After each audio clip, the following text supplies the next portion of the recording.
Kepala Badan Komunikasi Pemerintah RI Muhammad Kodari menyebut pertumbuhan ekonomi triwulan kedua 2026 menunjukkan kondisi perekonomian yang tetap terjaga di tengah gejolak eksternal.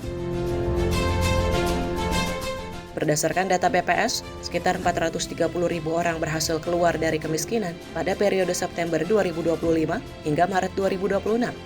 Sementara itu, tingkat pengangguran terbuka juga menurun sekitar 24.000 orang sepanjang Februari hingga Mei 2026.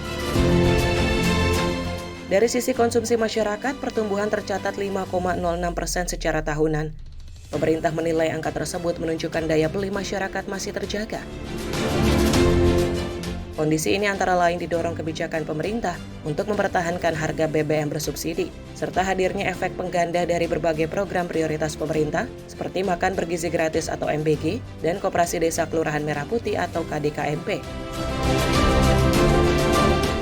Namun, di tengah berbagai tantangan tersebut, fundamental ekonomi Indonesia tetap menunjukkan ketahanan yang kuat. Hal ini tercermin dari pertumbuhan ekonomi Indonesia yang mencapai 5,29% secara tahunan pada triwulan kedua 2026, meningkat dari 5,12% pada periode yang sama tahun sebelumnya. Dari sisi investasi, pembentukan modal tetap bruto atau PMTB tumbuh 6,87%.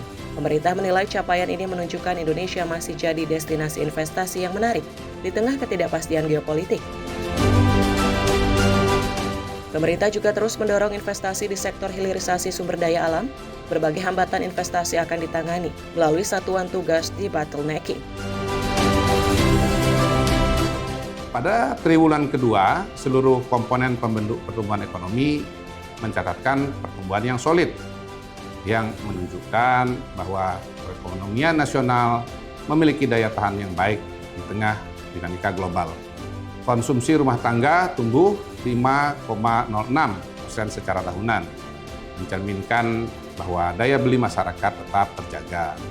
Sementara itu, pembentukan modal tetap bruto atau PMTB tumbuh 6,87%, menunjukkan bahwa Indonesia tetap dipandang sebagai destinasi investasi yang menarik di tengah ketidakpastian global yang. Untuk menjaga momentum pertumbuhan pada semester kedua 2026, pemerintah menyiapkan paket stimulus ekonomi senilai Rp26,34 triliun. Paket tersebut mencakup bantuan pangan bagi 33,4 juta penerima manfaat, insentif tarif transportasi pada masa libur sekolah, serta periode Natal dan Tahun Baru, program magang nasional dan pelatihan vokasi bagi angkatan kerja muda. Pemerintah juga berkomitmen mempertahankan harga BBM bersubsidi hingga akhir tahun.